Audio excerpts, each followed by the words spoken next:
Well, good morning. My name is Jenson. As he mentioned, I am the program manager for the state's Community Development Block Grant Program.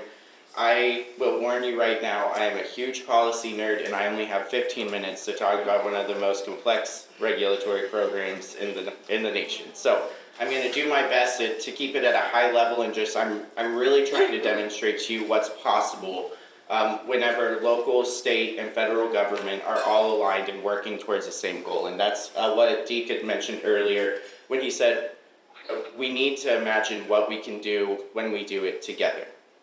So just an overview, there's two main programs that I'm going to be walking through today, again at a very high level. So we have two streams of funding that come to our office. The first is an annual allocation that we receive each year, and the second is disaster recovery, or DR funding.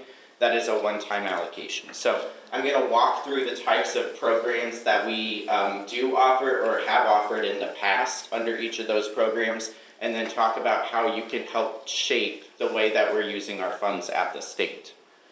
So before I dig into that, I just want to say I am the manager of a team of 19, and they are the ones that actually make all of the projects and the work possible. So I just wanted to give a huge shout out to my team. This is really the way that we split up the state. We have folks who walk through the project process from womb to tomb with the community, making sure that they complete projects on time, within budget, and have a successful product at the end of the process. So these are the people that actually make it happen. I just get to talk pretty.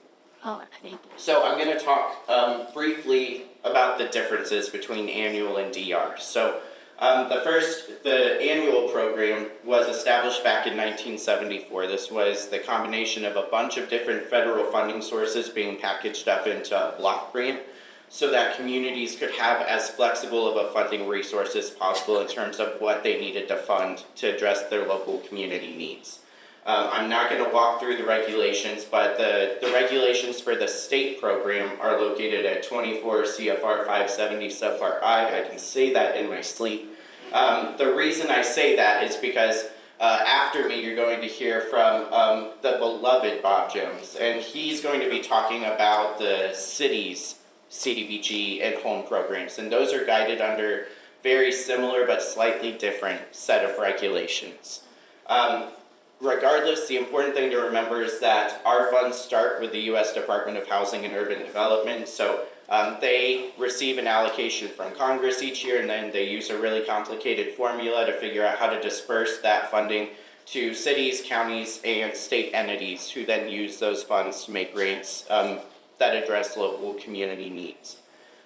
For non-entitlement programs, so the funding that comes to the state rather than a specific city or county, those are administered by my office within the Missouri Department of Economic Development. So we receive around $24 million annually, and then use that to make grants to rural communities in poverty. Regardless, the most important thing to remember about CDBG funding is that we have what's called a national objective. So all of our projects have to meet a national objective, and with our funding, at least 70% of all the funds we receive have to directly benefit low to moderate income persons. So that's really the structure of our program, but the thing I want you to remember is that CDBG can be the most flexible federal funding source, and you're going to hear about this later, but the things that CDBG can fund is essentially almost any publicly owned asset or community service or need. But along with that flexibility for what we can fund, we have some heightened regulatory requirements that we have to help communities make sure they're complying with. So for DR, these funds, like I said, are a one-time allocation. So we currently have two active disaster programs totaling a little over $150 million between the two of them. HUD establishes that funding under a federal register notice. So for each disaster, they issue a new notice. And those notices contain waivers and modifications. So it's still based off of that same regulatory guidance, but then they say these elements don't apply to the disaster recovery program, or they modify the requirements. Regardless, HUD requires that a majority of those funds go to specific areas that were most impacted by the disaster event. They identify that and then tell us how we have to obligate those funds. It's intended for presidentially declared disaster recovery. And the reason I'm talking about this is the DR program has expanded eligibility of the types of housing activities that we can do. So there's more we can do for housing under disaster recovery than there is for the annual program. And it also includes waivers that make it easier to deploy those funds and support projects. So the one thing I want to note is we have fully obligated these funds. So you might be asking yourself, well then Brandon, why are you wasting my time talking about this? And the reason is I want to demonstrate what we can do for our communities in the state of Missouri whenever we have a very flexible funding source that is immediately responsive to local needs. So I'm going to walk through some of the projects that we've funded just to give you a very high-level taste of what's possible. So under the DR program, we have 5 different projects that are directly related to housing. So the first is affordable multifamily rental recovery. So this is really grant funding that can be paired with LIHTC or low-income housing tax credits, but it isn't necessarily required to. And it's intended to reduce the cost of development to bring that project cost into alignment with market conditions. It's specifically designed to replace housing units that may have been lost during the disaster event. And you can see a picture here. This is a development that we supported in West Plains, Missouri. You may have seen it on KY3. We just held a groundbreaking for it a couple of weeks ago. It's called Garner Villas. It's providing over 60 units of new mixed income housing in the form of duplex style development. So helping to replace the housing that was lost and prioritize the folks who were displaced from that disaster event. The second category that sort of supports a broad swath of properties is our infrastructure and supportive housing. So this really funds the public infrastructure that's necessary for the private market to make investments and development within the community. So this can be everything from supporting the roads, water, sewer for a new subdivision. And the example I have here, because I love technical drawings and documents, is a schematic of an embankment that we're funding up in Holt County, Missouri that protects several neighborhoods. It had failed during some flooding events in 2019, and so we're funding this public infrastructure improvement to better protect those housing units and allow for reinvestment to occur within that newly protected area. In terms of single-family property, because we recognize that communities need a mix of housing in order for them to be responsive and provide the opportunities for their residents. We have funding that supports the construction of new single-family developments. So rather than supporting the infrastructure, supporting the development itself, essentially you take the cost of the development and then subtract the appraised value of the home or the max unit based off of home regulations, and then we can subsidize that gap. So we're acting as a gap financing agency to make that development possible. We also do homeowner rehab and reconstruction, so this is something that many folks are familiar with. It's a pretty common usage of CDBG funding, but making repairs or reconstructing units for owner occupancy. And the unique thing about this is that it not only allows us to address disaster impacts to those units, but also improve them to align with building code. So not just doing the bare minimum, but actually making these units livable. So this is going to be a pretty basic slide, I'm sure. You all already understand this, but our program is really trying to take a two-pronged approach to how we're supporting new housing and replacement housing within communities. So the challenge that rural communities are often facing is that the total cost to develop housing in a community exceeds what that developer is able to receive in terms of a return on their investment. So you have this mismatch between what the total cost is and the market prices being lower. And I don't know of many developers who would be willing to invest more than what they expect to be able to recover from the project. So Our project or our programs are really designed to provide that project subsidy, that difference between the market price and the total development price. But we don't just stop there. Whenever you're looking at this, this is a half-baked cake that we're talking about here, because we're only addressing the supply side. You also have to look at the demand side. So who are the folks that we're actually trying to serve? Low to moderate income individuals. We know that they face barriers in gaining access to capital that allows them to purchase a home at market rate. They face barriers to being able to pay market rate rent for some of these communities. And so when we're only talking about supply side, there's still a gap that we're not addressing here through the folks that we're trying to serve. And so we also provide subsidy on the demand side. So filling that gap between what the renter or the buyer can bring to the table and the market rate. Our goal is always to make sure that any housing that is developed is supporting market rate and not negatively influencing market conditions within the local community. That's a concern that I can often hear sometimes from subsidized residential development, artificially deflating sales prices. And so we work to make sure we're supporting market rate development and providing subsidies on both sides to make that possible. So the last disaster program that we offer is down payment assistance, and this is also something that's very common under CDBG programs throughout the country, but it has a little bit additional flexibility in terms of the resources we can provide to purchasers. So under this disaster recovery down payment assistance program, we can provide funding for up to 100% of the down payment cost, not to exceed 25% of the purchase price of the home.